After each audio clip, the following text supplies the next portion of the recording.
Welcome to Astounding Stories of Space and Time.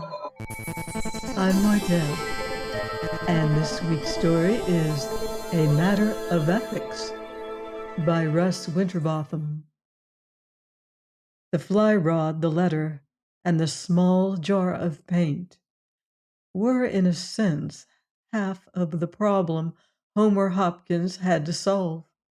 The other half rested in his complex mind. Fader's fadeless formula had offered him a position, not a job, to take charge of its research department at $10,000 a year, twice what he was paid at Faderfield Junior College to teach chemistry. All this was in the letter. "But I like being a teacher," said Homer, and he looked at the fly rod. "And I also like to fish." Teaching chemistry had left him little time for fishing. The science had advanced with such gigantic strides that Homer was continually catching up on the subject. He spent his vacations going to colleges and his off days reading literature, orienting himself. The little jar of paint had brought it about. Homer had sent a jar like it to C.J. Fader, suggesting that it be placed on the market. All Homer had wanted was a fat check and a royalty, which he could invest, so he could retire some day. Instead, C.J. Fader had offered him a job. The old man who ran the principal industry of Faderfield would expect a new formula a month, and Homer was afraid he might not be able to turn one out every month. Homer knew enough about C.J. to realize that if he offered 10,000, he would expect a 90,000 profit. Homer could qualify for the first figure, but he wasn't so sure about the second. And then the doorbell rang. Homer glanced out the window at the row of lighted houses across the street. He lived by himself in a little four-room cottage near the junior college. Twice a week, the cleaning woman got rid of the male litter, and on Saturdays, a student did the outside work to keep the little rented home in trim for the rest of the neat little neighborhood. Homer managed by himself the rest of the time. Whoever was at the door was not in line with the window. Callers were not infrequent. There were 3 other bachelor males in the chemistry department, who dropped in occasionally, and some of the neighbors came over from time to time, usually to borrow a book. Students sometimes came to see him, especially when their grades were low. Homer opened the door. It was not a bachelor friend. It was not a neighbor. It was not a student. It was a very pretty young woman. She was dressed like she was going to a masquerade, with spangled tights or something of that nature, a glittering tiara, and shoes covered with rhinestones. Her hair was black, and her eyes were brown. There was a faint flush on her cheeks that looked well with the ivory shade of her smooth skin. Without being invited, she stepped past Homer and into the house. She looked around from floor to the ceiling. She strode across the living room and sank down on Homer's overstuffed divan. "I like this place," she said. "Do you want to move, or will you share it with me?" Uh, Homer laughed nervously. "I beg pardon?" "What for? You didn't do anything." "I meant I misunderstood you," Homer said. "I thought you suggested that you were taking my house away from me." "I didn't," said the young woman. "If you want to stay, it's all right with me. I'll only be here a few days. The place is much too large for one person." Homer's jaw dropped. He closed his mouth and bobbed his Adam's apple a couple of times. but he was beyond words. She rose, strode across the room, and opened the front door. She stepped out on the porch, and Homer felt a momentary relief. It was an illusion. CJ's offer had been more of a shock than he thought. Then she appeared again, carrying a black bag. "Where will I put my things?" she asked. "Ma'am," said Homer, "I am a gentleman." That, he decided, was the best way to state his position in mixed company. "What has that got to do with it? I'm a lady." "Certainly, ma'am, but you must realize that what you're suggesting is most unorthodox. I don't propose to turn my house over to you with or without company, even if—" Homer clamped his jaw shut, for he almost said that the offer was attractive. How could he have said such a thing? He'd hardly known this woman for a full minute. "Your house, I'll admit.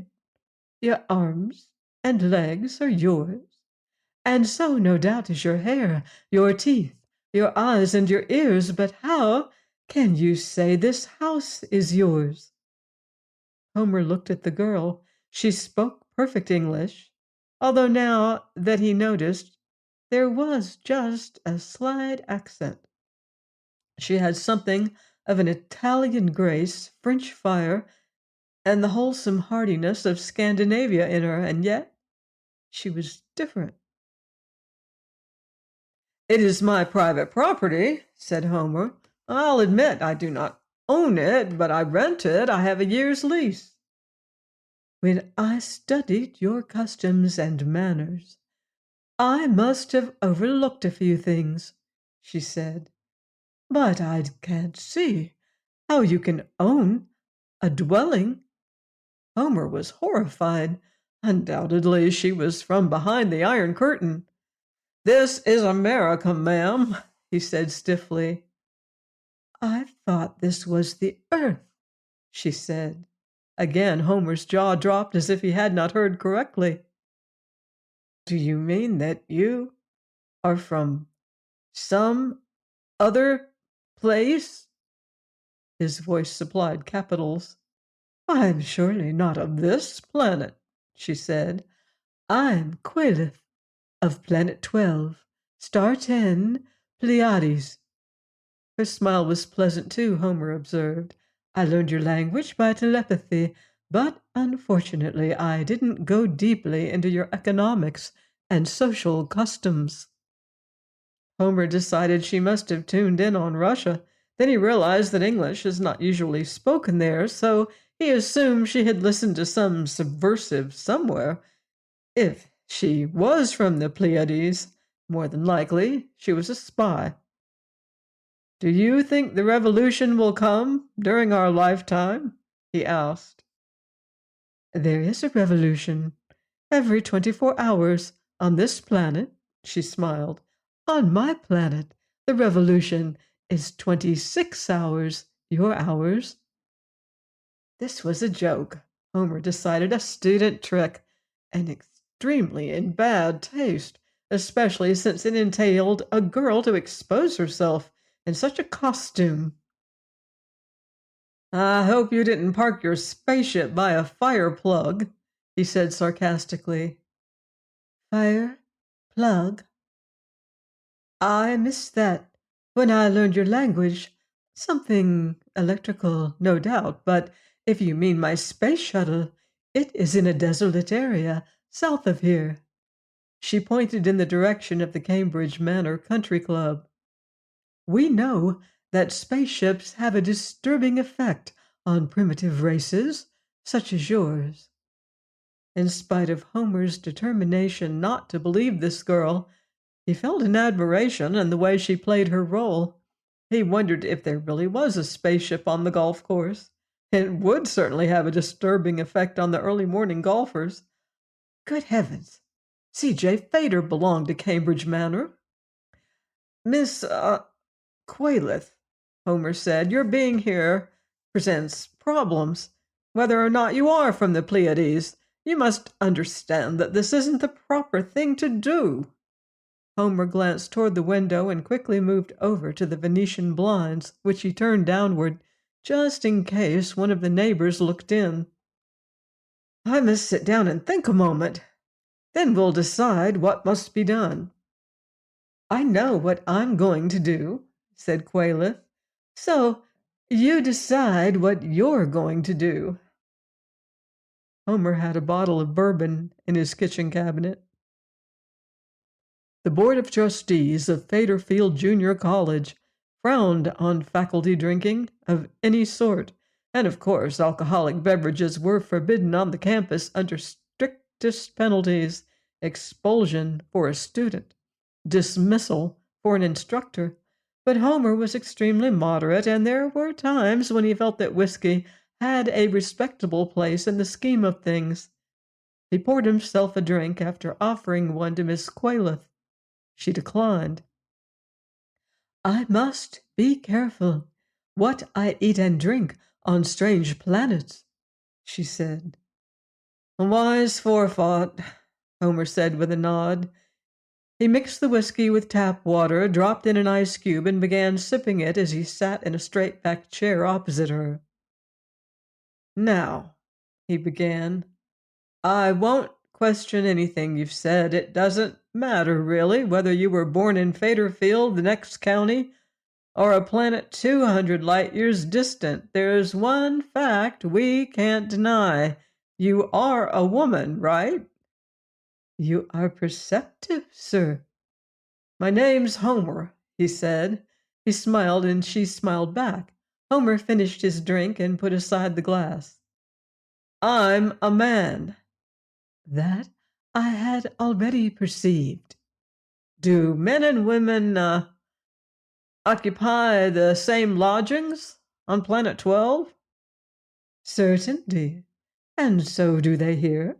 I looked in all the houses on the street before I came to yours.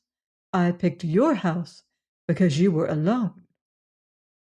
"But those people are married," said Homer. "I'm an unmarried man, a bachelor."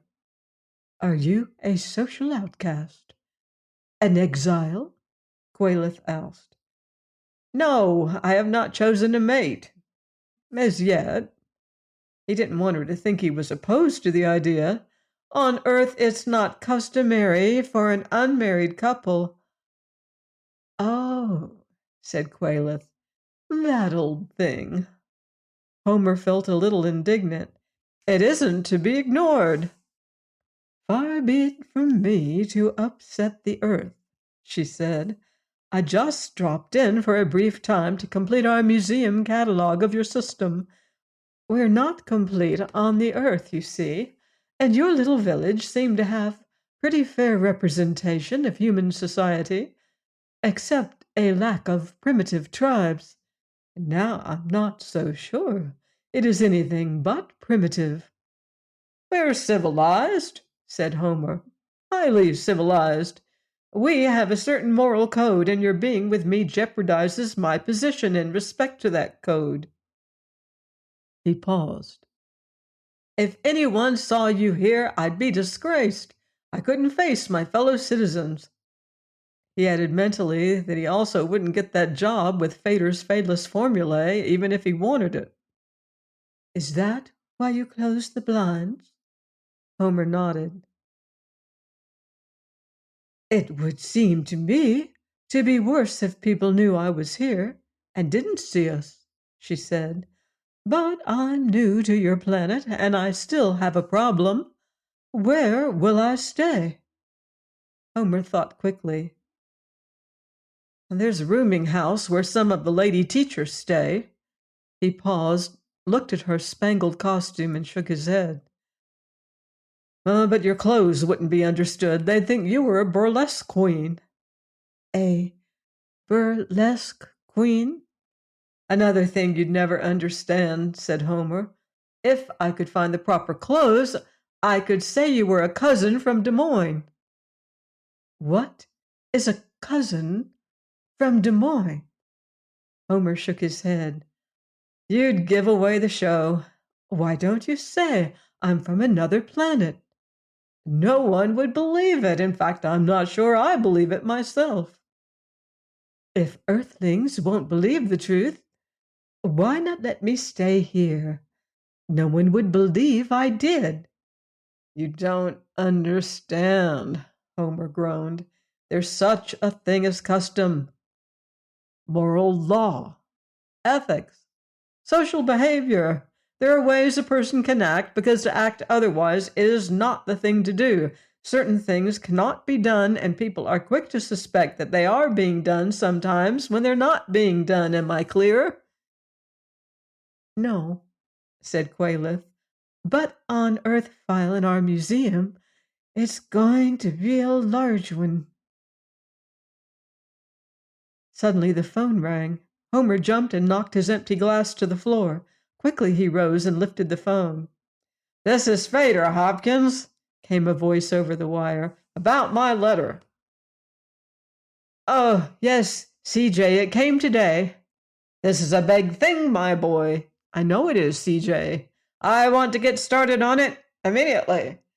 To be frank, CJ, I wanted a little time to think it over." "I'll make it 12,000 if you make up your mind now, tonight," Fader said. "I'm going to expand. I'll make Fader's Fadeless the biggest line of paints in the world, but I've got to have research. You've convinced me you can do the job." "Can I call you back, CJ? I just want to study this thing." "And get rid of Quaylith," Homer told himself.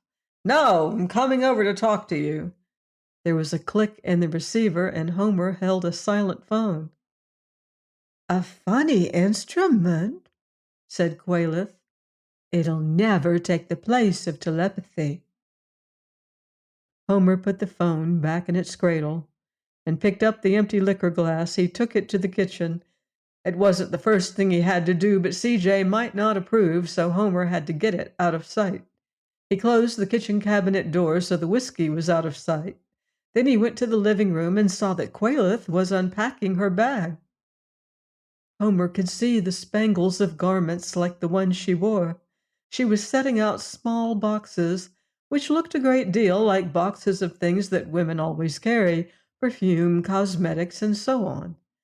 "No, no, no!" Homer shouted. "You mustn't unpack your bag. CJ will be here any minute." "I was here first," said Quaylith. "Listen, Quaylith," said Homer. "On your planet there must be certain rules of conduct that may seem outlandish when considered alone, but have very good reason for being when you consider them in the light of other facts." "Oh, yes," said Quaylith. "One should always wear a telepathy helmet when he's keeping a secret." Homer took Quaylith by the arm, led her to the divan, and sat down beside her. Quickly and pointedly he told her about Fader's fadeless formula and the opportunity that faced him, and he gave her the facts of life. "The only drawback is that old skinflint Fader himself," Homer explained. "As I'm fixed now, I have a pleasant job. The dean's nice and easygoing. I get along fine, and I like my work. Fader will pay me twice as much, but he'll be breathing down my neck every minute, making sure he's making a 90% profit on everything I do." "You don't know whether to take a job in which you'll be unhappy, but which can give you what you want, or to stay on a job where you'll be happy but poor. Is that it?" Quaylith looked at him with a curious expression in her eyes. "That's it," said Homer. The front doorbell rang, and Homer realized he'd spent more time explaining to Quaylith than he should have spent. He jumped to his feet. His arm swept up the boxes and piled them into the bag. He lifted the bag and ran to the kitchen. "Hide, Quaylith! Hide quickly! In the bedroom and close the door," he said. He thrust the bag in the broom closet off the kitchen. When he returned, he saw Quaylith admitting C.J. Fader at the front door. "Said Mr. Fader. His eyes traveled over Quaylith from spangled boots to gleaming tiara. "Oh, Mr. Fader," said Homer thickly. "I must have arrived more quickly than you anticipated," said Fader. He stepped forward and nudged Homer. "You sly young dog." "It's not what you think, CJ," said Homer. "I haven't said a word about what I thought," said Fader. "What I want to know is where you found her." "I didn't." "I'm from another planet," said Quayleth. "I'll say you are, baby," said Fader, chucking her under the chin. "You know, Homer here had me fooled, but I can see he's not as namby-pamby as I thought. Yes, sir, he's quite a boy." "He's been explaining all of the manners and customs of Earth to me," said Quayleth. "And I'll bet he knows how," said Fader. "It's really the truth," said Homer. "Quayleth is from the Pleiades." "Oh, yeah, near Cincinnati. Well, I always heard those Cincy girls were pretty cute. Playing at the Roxy?" Homer shuddered. "She's left her spaceship on the Cambridge Manor golf links," he said. Mr. Fader roared. "Homer, you're a man after my own heart. I'll tell you what, boy. You come into my organization, I'll make you vice president with a big chunk of stock. You can have charge of research, and if you can line up the babes for our conventions, we'll put the whole damn paint trade in our pocket inside of 2 years. After all, boy, it's girls and salesmen, not the quality of your product that win on today's market." Slowly the idea sank into Homer's brain. Mr. Fader hadn't wanted to hire him because he was anything special as a chemist. "How much will I get?" Homer asked bluntly. "The stock ought to be worth $12,000 a year," said Fader. "On top of that, you'll get $25,000 as vice president in charge of research and conventions." And the $10,000 that Homer hoped to get had been cheap. $10,000 for a chemist, $25,000 for a salesman, plus a bundle of stock. A high-priced pimp. "Are you sure I'll be worth it?"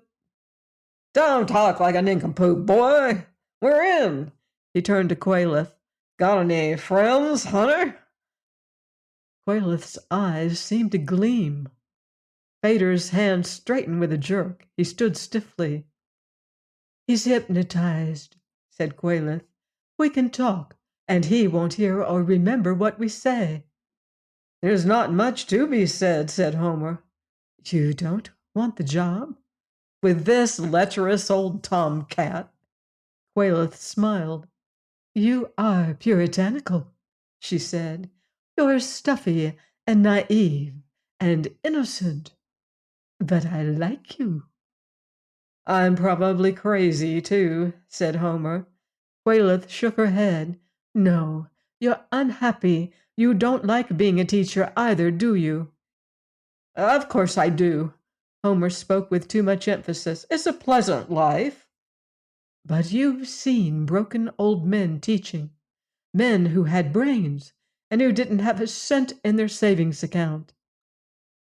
You know you'll starve all your life and get very little thanks for discovering genius.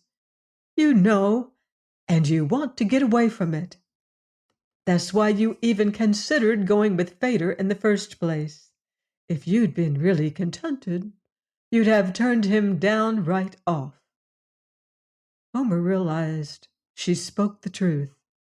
"But any job has its drawbacks. I've either got to teach chemistry or become a research chemist.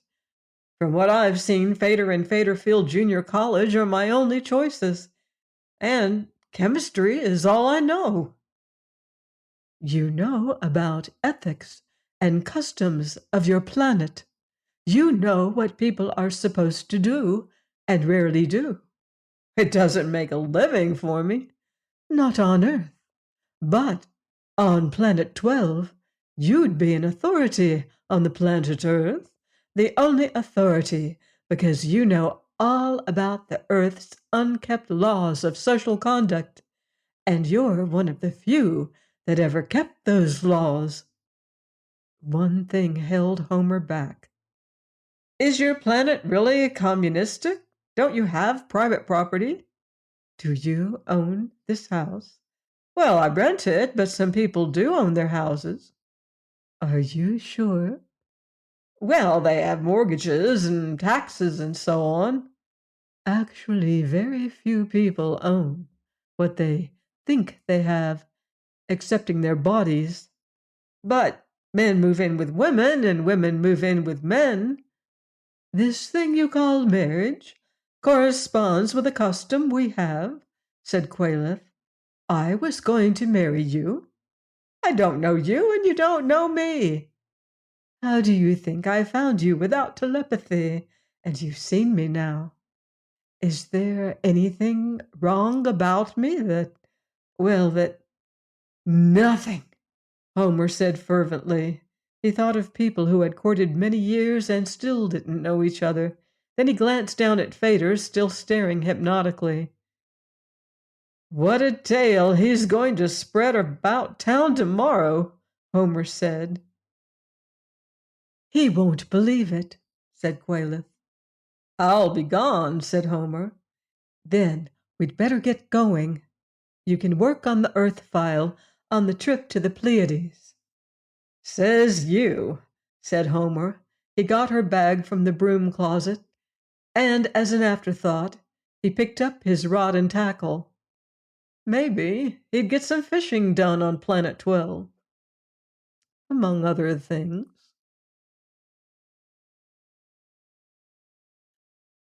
Please join me next time for more interstellar adventure here on Astounding Stories of Space and Time. Until then, watch the sky.